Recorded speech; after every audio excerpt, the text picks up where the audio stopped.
Have you ever wondered what it truly means to hold power and choose not to use it? There's a kind of strength that doesn't show itself in headlines, applause, or confrontation. It lives in silence, thrives in the background, and waits, not for recognition, but for the right moment to speak through action. In a world that rewards noise, it's easy to overlook the quiet ones. But sometimes, the most invisible person in the room is the one who built it. This story is not about revenge, though you might think so at first. It's about justice, earned not through loud triumphs but through quiet perseverance. It's about two sisters, a broken dynamic, and a reality that flips when appearances crumble and truth comes to light. One sister chased the spotlight, capturing hearts on screens and red carpets. The other chose shadows, not out of fear, but intention. She built something far greater than recognition. She built legacy. And when their paths crossed again, it wasn't with drama. It was with quiet reckoning. Stay with me, because by the end of this story, you might just reconsider what power looks like and who really holds it. The rooftop terrace of the Leora Hotel glistened under the late morning sun. It wasn't the kind of place you stumbled upon. It was curated, exclusive, all sleek marble and polished chrome with potted olive trees swaying gently in the breeze. Brunch here wasn't about food. It was theater. The kind of social ritual where people came dressed in neutral tones and unspoken ambition. My family fit in perfectly. I arrived first, as usual, choosing the end seat, the one closest to the glass railing where the Miami skyline stretched endlessly into ocean haze. I liked the distance. It made the noise feel softer. The others trickled in. My father, still checking his investment portfolio between sips of espresso. My mother, in a crisp linen dress with pearls she only wore to places with valet parking. My aunt and uncle whispering about art auctions they didn't truly understand. Then came Sabrina. She always made an entrance, 20 minutes late, of course. She moved with the kind of unearned confidence that made people turn their heads without knowing why. Her dress clung to her body like it had been sewn directly onto her, designer heels clicking with intention across the tile. Darlings, I know. I'm awful, she chirped, placing her Dior saddlebag gently onto a velvet chair. But my new collagen sponsor insisted on reshooting the golden hour B-roll. We had to chase the light. You get it. No one really did. But they laughed anyway. She sat beside me, air-kissing my cheek without making actual contact. Her perfume hit before she spoke, a heady mix of rosewater and press rooms. And look who's still here, Ariana, living the minimalist dream. She said it with a smile that was all upper lip. Still doing whatever it is you do? Her voice was light, but every syllable was sharp, like glass. Or have you finally embraced early retirement at 31? A few nervous chuckles passed around the table. My mother shifted in her seat. My father pretended to read the menu, though it hadn't changed in years. I didn't blink. Still working, I said simply, stirring my black coffee. Ah, yes, behind-the-scenes brilliance. Saving the world from a spreadsheet, Sabrina replied, tilting her head. You're like an enigma wrapped in a mystery wrapped in Amazon basics. She laughed, alone. I didn't return the smile. I didn't need to. I'd heard it all before. From her, from others, from the world that taught us visibility was value. That if you weren't loud about what you'd built, then maybe you hadn't built anything at all. But I had. They just didn't know it yet. The conversation drifted.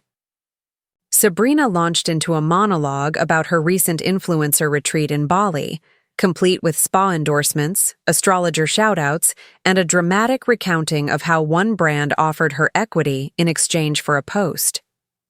I mean, I'm flattered, she said, dabbing the corner of her mouth. But I have to be selective. Image is currency now, you know. My uncle nodded solemnly. My cousin asked if she'd met anyone famous. I watched the bubbles in my coffee swirl and disappear. I wasn't jealous. I wasn't even angry. I was just detached. Detached the way you are when you've already crossed the finish line, but everyone around you is still arguing about the race. They didn't know I owned 41% of the Odyssey Trust, the global philanthropy Sabrina had just applied to work for.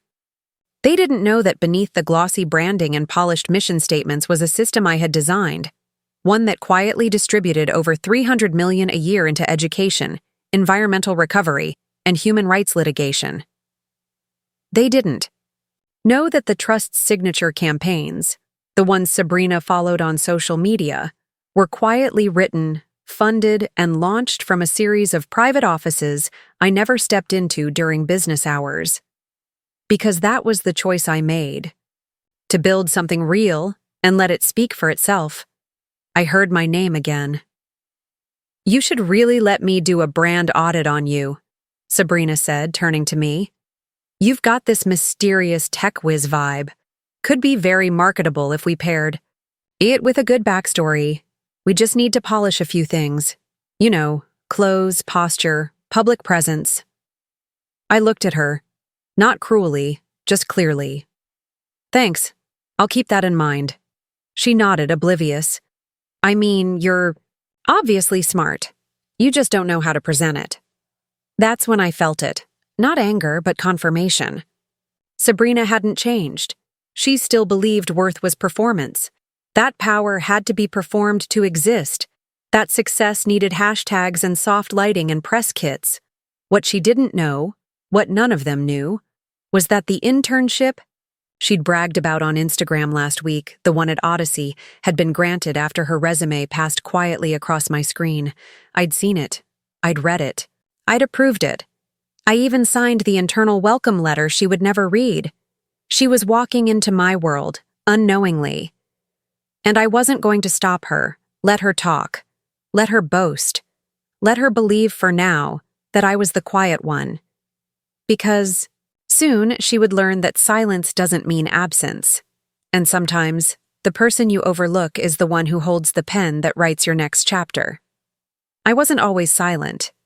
In fact, there was a time I thought I needed to explain myself, to defend the quiet choices I made, to my family, to Sabrina, to the world. That time passed quickly. Somewhere between rejection letters, overnight coding sprints, and the relentless pursuit of something that didn't yet exist, I learned the world listens less to what you say and more to what you build. By 24, I had co-founded a data, ethics, and AI security firm with a former grad school partner, Mateo Ruiz. We called it Lucentis. It wasn't flashy, and that was intentional. We didn't want to be the next app chasing click-throughs. We wanted to build tech with backbone, software that protected whistleblowers, shielded abused journalists, exposed corruption in digital pipelines. Things people rarely post about but desperately need. The first year was brutal. Mateo and I worked from my apartment, 2 laptops, a secondhand server rack we kept in the hallway, and no heat during winter because we poured everything into development. While Sabrina toured European spas and posted sunlit selfies, I was debugging code at 3 a.m. on caffeine and hope. No press, no spotlight, just lines of logic slowly forming something with real power. By the time I turned 27, Lucentis had secured private contracts with several humanitarian NGOs and later government ethics committees in Europe. We never publicized it. That was the point. In a world overrun by vanity metrics and curated digital lives, we became the hidden infrastructure helping others remain safe. Mateo took on the press. I stayed off the grid. No photos, no interviews, not even my name on the public-facing board. I let the code speak. Eventually, Lucentis became the invisible engine powering secure data for dozens of high-profile institutions. Our valuation passed 9 figures, but I never upgraded much. I still lived in a modest apartment in Brickell, still drove the same electric sedan I bought used, still wore the same plain, durable things. Money had stopped impressing me. Purpose, though. Purpose still did. When my stake in Lucentis was Quietly acquired by an international nonprofit consortium, I used the capital to create the Odyssey Trust. I designed it with a single mission: redirect silent wealth into visible change. No fancy galas, no founder interviews, just results. Quiet, verifiable and scalable. Education for girls in high-conflict zones. Legal funding for political prisoners. Food access in regions plagued by logistics corruption. I hired global teams, developed multilingual AI dashboards for field partners, and launched everything behind a firewall of anonymity. To the outside world, Odyssey had no face. To insiders, the founder was known only by the initials AL, a name they assumed stood for a legal holding or placeholder figure. Matteo managed public affairs. I remained the architect. The foundation grew quickly, respected in private diplomatic circles but almost unknown to the public. And that was exactly how I wanted it. No glass headquarters, no magazine covers, just quiet movement beneath the noise. Meanwhile, Sabrina's star continued to rise. She became a social media brand darling, giving interviews about the power of authenticity while wearing borrowed couture. She started a lifestyle company. It failed. She tried podcasting. It didn't stick. But somehow, she remained visible. Her name trending, her face framed in ring light perfection. I never judged her. I just watched from a distance, curious, whether the spotlight ever truly filled her or just distracted her from what she couldn't name. Then, almost a year ago, I started to notice something different. Sabrina had gone silent online for a few weeks. Fewer brand tags, no flight check-ins. When she reappeared, her content had shifted. She wasn't flaunting things anymore. She was posting about causes, underprivileged schools, women in STEM. It wasn't deep or consistent yet, but it was new. I remember seeing her name pop up on a list of applications for Odyssey's regional communications strategist position. I stared at it for a long time. It didn't shock me that she applied. What shocked me was her cover letter. It was raw, more candid than anything I'd ever seen from her. She wrote about burnout, about watching influencers turn into empty brands. She talked about the need to tell real stories, elevate underrepresented voices. She wanted to build something meaningful. For the first time, her voice on paper sounded human, not rehearsed. I approved her interview. It wasn't sentimentality. It was curiosity. Was this a new chapter for Sabrina? Or just another performance? No one on the hiring team knew who she really was to me. I kept my name off the board still. As far as she was concerned, this was a blind opportunity, purely professional. But I knew. I knew that if she took this job, she would walk into the heart of something I had built from nothing. She would speak on behalf of a mission she once laughed at. And someday, she might discover whose name was hidden behind every policy, every strategic initiative, every life-altering grant. I didn't need to sabotage her. I didn't even need to test her. All I had to do was watch. Because the most poetic truths reveal themselves when no one's trying to perform. And if Sabrina was really ready to change, she would have to do it in a place where no one knew her, name or mine. 2 weeks after the interview, Sabrina was officially onboarded as a communications strategist for the Odyssey Trust. Her arrival was quiet, professional.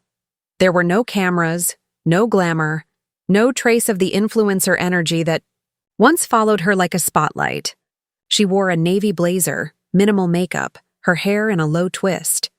For the first time, she looked like she wasn't performing. At least not for an audience. That intrigued me more than I expected. I didn't attend her orientation.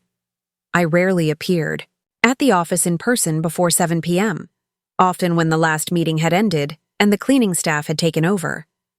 My role had evolved into a kind of invisible stewardship, reviewing proposals, overseeing financial approvals, tracking field metrics from a secure home terminal. The few staff who knew my name only knew me as AL or senior advisor. Even fewer had ever heard my voice. Mateo had always respected that boundary, and the team treated my digital signature like a protocol, not a person. I preferred it that way. Sabrina entered the organization like a puzzle piece people didn't quite know what to do with. Her resume sparkled with media campaigns and public appearances, but Odyssey's ethos was the opposite: modest, data-first, impact-driven. Her manager, Lila, confided in an internal note that Sabrina was charismatic, a bit too polished but eager to learn. In her first month, she worked mostly on social media copy and press kits for our refugee education initiative in northern Kenya. Her drafts were full of energy but too self-referential. Too many "we believes" and, at Odyssey, we, instead of letting the stories speak for themselves. Still, I didn't interfere. I watched from the back end of the system, tracking her feedback loops, reading how she responded to revisions. To my surprise, she didn't push back. She listened. She asked questions. She took notes. In meetings, I saw recordings. She sat up straight, eyes forward, never interrupting. I noticed small changes. Her tone became more empathetic, her language more focused on others. She wasn't just regurgitating messaging anymore. She was trying to understand what we really did.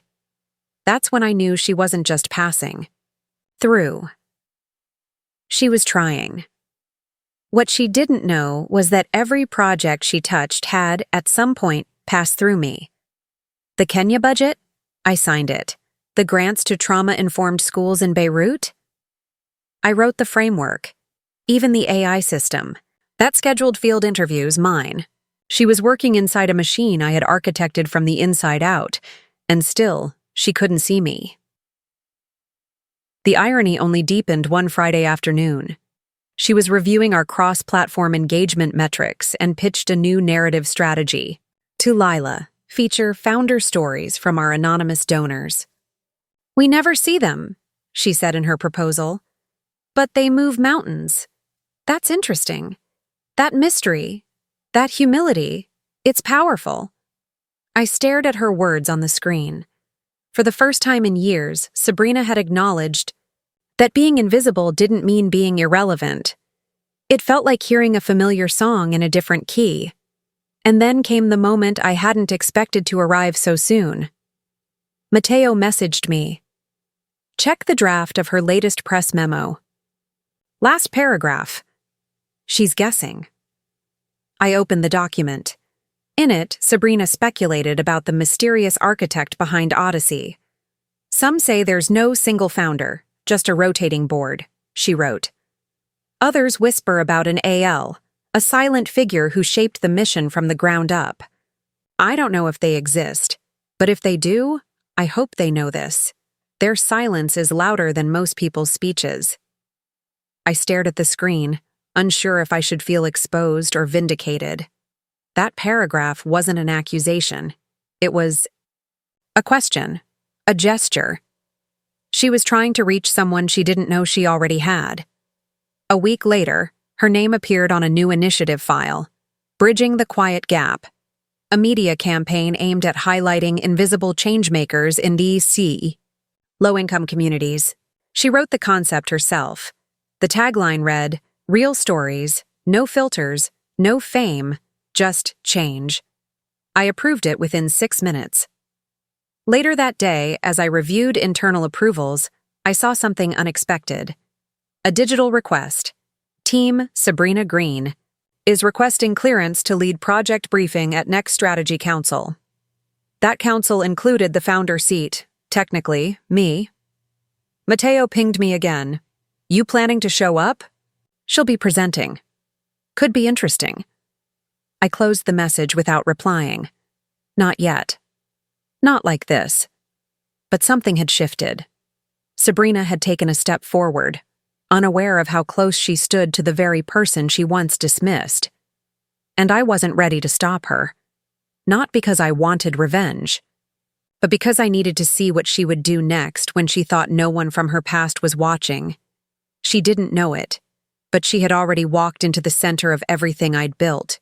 And now, for the first time, she was starting to feel its weight. It started with a name, or rather, the absence of one. Sabrina had always been good at noticing what wasn't there. An empty seat at a party, a pause in a conversation, a glance too long or too quick. Now, she began noticing silences in our systems. Names signed as initials, memos cleared without meetings, budgets approved overnight by someone no one had ever seen. It wasn't paranoia. It was curiosity. And for someone like Sabrina, who built a career by knowing which story angle would catch fire, curiosity was a dangerous thing. The first breadcrumb came in the form of a signed digital approval marked AL. It wasn't the first she'd seen, but it was the first time she paused. The approval had come through 5 minutes after she submitted her new communications framework, a turnaround time so fast it almost felt personal. She asked Lila casually, "Do we ever actually meet AL?" Lila shrugged. "Not really. They're high level. Probably just a legacy figure who signs off on stuff. There's always someone like that in these orgs. Board-level ghost." That phrase stuck. Board-level ghost. The next week, Sabrina stayed late, well past normal hours. I knew because I saw her access badge logs, something I rarely looked at unless we had a systems breach. But this wasn't a breach. This was my sister in a quiet, empty building, pulling files no one had asked her to. I watched from home, screens glowing with activity as she opened budget archives and strategy blueprints, all leading to the same name, AL. She pulled up the security approval file for the Nairobi project, the policy summary for the Southeast, Asia Education Grant, even the original data model schematic for the Refugee Identity Protection Network, all signed AL. Then she did something bold. She requested access to the Founder Archive, an internal document locked by multiple layers of clearance. That flag hit my system instantly. No one touches that file unless they're looking for something specific. I paused before reacting. The request itself wasn't a violation, but it confirmed what I had sensed from the beginning. She was close. Too close. Still, I didn't deny the request. I let her sit with it. Pending. The following morning, Sabrina arrived early. Not for a meeting, not for a shoot, but just to sit. I saw it on the cameras I'd helped install years ago. Basic overhead angles in communal spaces, meant for after-hours security, but occasionally useful for something more subtle. She stood by the 9th floor espresso machine, unmoving, her eyes locked on the rotating screens showing real-time updates from our global initiatives. She wasn't scrolling through her phone. She was absorbing. She looked still, like someone calculating the shape of a truth she hadn't yet admitted to herself. That afternoon, she walked into accounting and asked to verify a budget chain. She said she was fact-checking data for a presentation. The request was approved. I watched her access the master budget thread. Dozens of entries lit up in sequence. AL again and again and again. There was no hiding anymore. Then came the message. It wasn't an email. It was a note slipped into the interoffice delivery box marked simply, "To AL, if you exist, I think we need to talk." I found it on my desk the next evening, hand-delivered by one of the interns with no idea what it meant. The handwriting was unmistakable, bold, looping, defiant even on paper. I didn't respond. Instead, I went into the building the next night, earlier than usual, just after 7. The hallways were still, offices dim, the last of the staff heading to elevators with coats half-zipped and reusable bottles in hand. I took the back stairwell down to the archive server, a floor most employees didn't even know existed, and that's where it happened. As I stepped out of the stairwell, I heard footsteps, heels, measured, slowing. She froze when she saw me, not because she recognized me immediately, but because I was somewhere she didn't expect anyone to be. "You're not supposed to be here," she said, eyes narrowing slightly. "Neither are you," I replied calmly. There was a beat of silence. Her gaze scanned my face. Then her eyes widened, not in fear but recognition. "Wait, Ariana?" I nodded. Her mouth opened slightly, but no words came out at first. She took a step forward, then stopped. You're AL?" "Yes." A long silence stretched between us, thick with rewrites. She looked at the blinking servers, then back at me. "Since the beginning?" she asked, voice unsteady. "Since before the beginning," I said. Odyssey was built from Lucentis. From what came before that, you just didn't know where to look. She leaned against the wall, arms crossed but not defensive, just bracing. "I mocked you," she said after a moment. "Publicly, repeatedly." "I remember," I said, gently. "But I didn't build this to prove you wrong." She laughed, sharply, bitterly. "Still you did." I didn't smile. "I built it to prove something to myself, and to help people who never had someone stand up for them." She looked down. "And I just walked in here like I had a clue." "No," I said. "You walked in like you wanted to learn." She met my eyes again. "What now?" I considered the question carefully. "Now? Now you decide who you want to be, knowing what you know, whether you want to keep performing or participate." She said nothing, just nodded once. There, in the flickering light of a forgotten hallway, something shifted between us. Not forgiveness, not yet, but awareness. She had found the ghost, and the ghost had decided to stand in the light. In the months that followed, Sabrina did not just change, she evolved. But not in the sweeping, cinematic way you might expect. There were no dramatic speeches, no viral videos of her donating to charities or confessing past mistakes on podcasts. Instead, the transformation unfolded slowly, quietly, almost as if she was learning how to move in the world without the constant need to be seen. She started arriving at the office earlier. Her emails became more concise, less performative. In meetings, she no longer tried to steer conversations to herself, but asked thoughtful questions, often redirecting credit to junior staff. It was subtle, but I noticed. The biggest shift came when she proposed a new internal initiative, something called Touchpoint. It was designed to connect junior employees and interns with senior mentors across departments, but with a twist. The B mentees would lead the sessions. The point, she explained in her proposal, was to create space for unheard voices to guide the dialogue, to reverse the traditional hierarchy and let the learners become leaders, even temporarily. She recommended it be piloted across 3 regional teams, with a focus on female interns from underrepresented backgrounds. At the bottom of the proposal, she added a single line, italicized, "Inspired by the quiet mission of ALI." Reread that sentence 3 times. Not because it flattered me, but because it was the first time I saw Sabrina fully step into humility, without needing it to be a costume. When the pilot launched, I watched the first session from the back-end dashboard. A 19-year-old intern from São Paulo led the meeting, with clarity and poise. Sabrina sat at the edge of the virtual call, camera on, face open and attentive. She took notes. She asked one question near the end. Nothing profound, just intentional. And then she logged off without fanfare. A few days later, I found myself walking the hallway outside the conference rooms after hours, a habit I hadn't shaken since the early Lucentis days.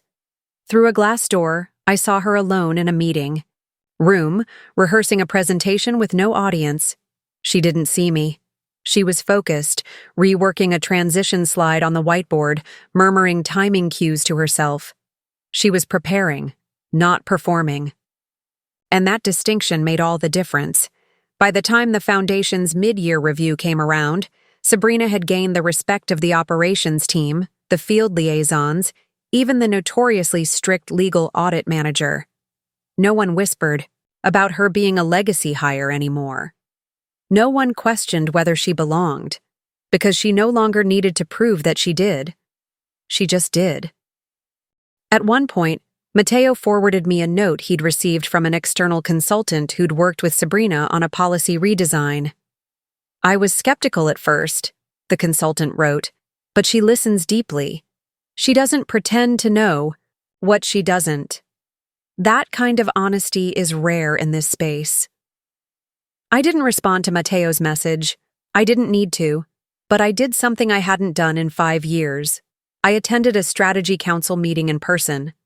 I entered the room, just as Sabrina was wrapping up a presentation on a new crisis response model. She paused for a second when she saw me, but didn't miss a beat. She continued, fielded questions, took feedback, and closed with a soft but firm line. "We don't need to be the loudest voice in the room. We need to be the one that listens, the hardest." When the meeting ended, I stayed behind, not to speak with her, just to absorb the silence that followed her words. Later that evening, Sabrina sent me a short message through the internal system. No subject line, just this: "You gave me room to grow. Not everyone would have. Thank you for not needing me to fall first." I didn't reply. Instead, I walked past her office the next afternoon. She was in a one-on-one with an intern who had struggled to fit in during her first month.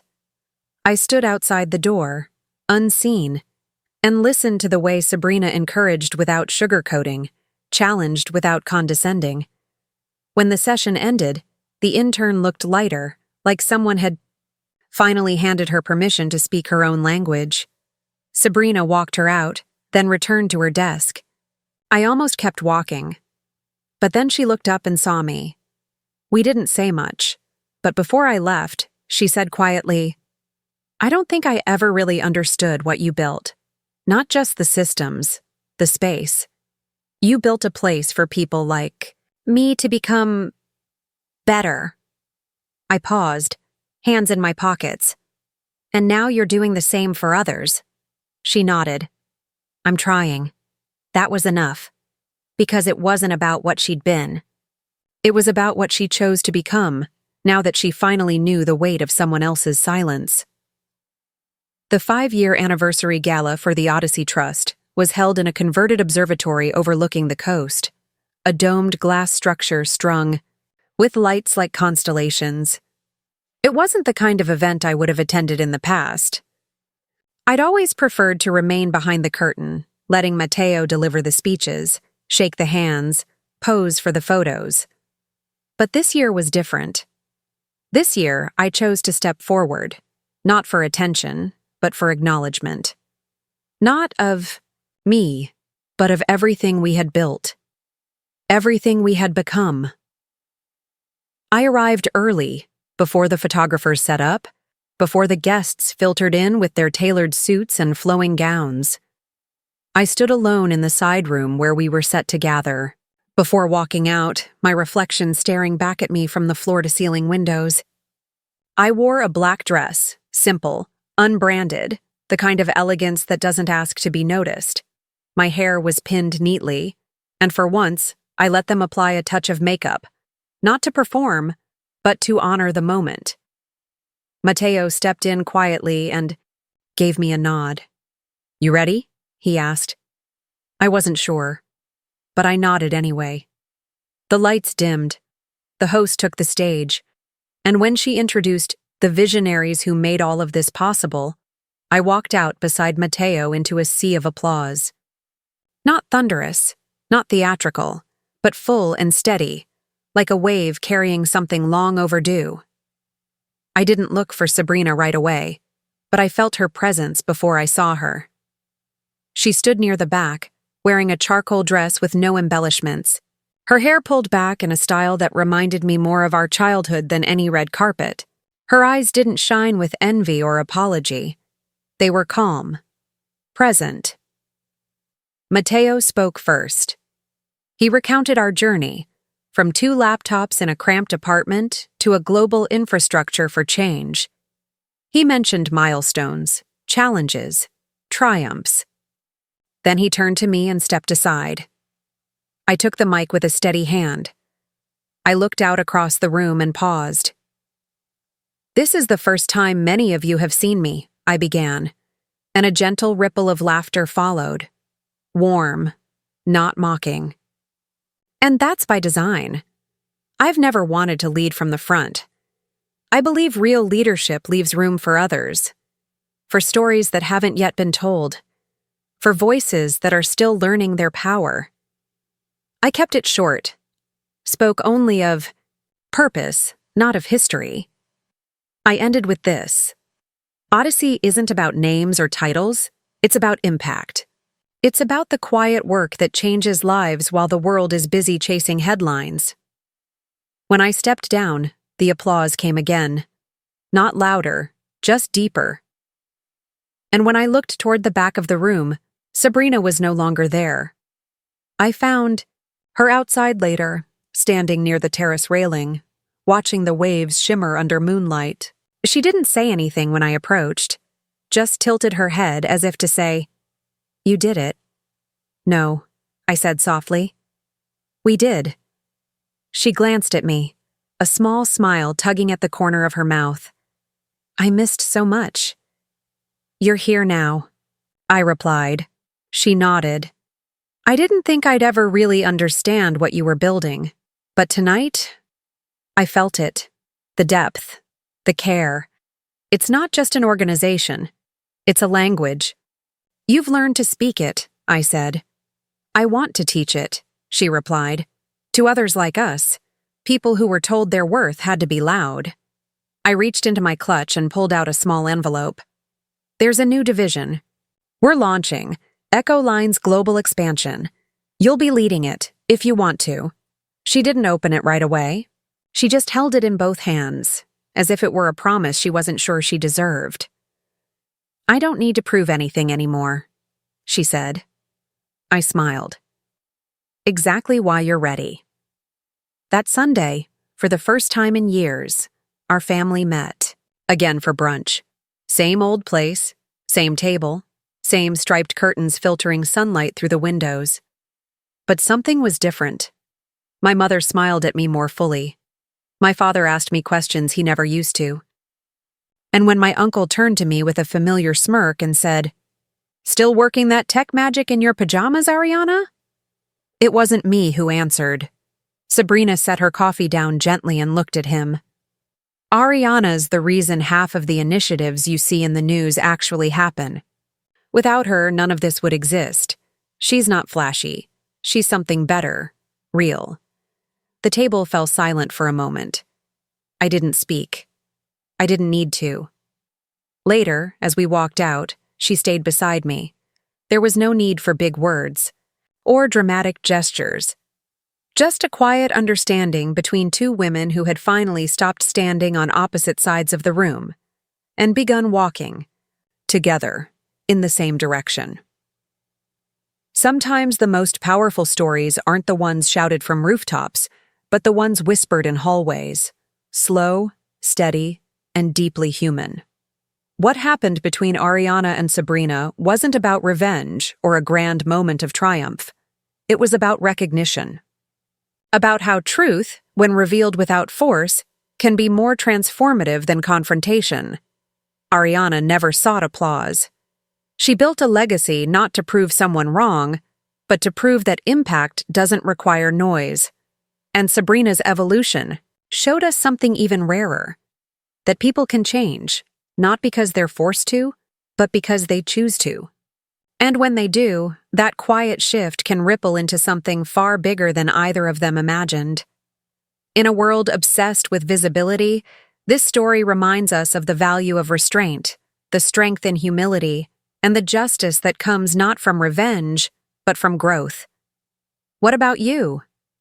Have you ever been underestimated, silently working behind the scenes, waiting for your moment to be seen? Or maybe you've watched someone transform in ways you never expected. Share your story in the comments. We'd love to hear how quiet strength has shown up in your life. And if this story moved you, don't forget to like, subscribe, and turn on notifications. More stories like this are coming. Real, raw, and quietly powerful.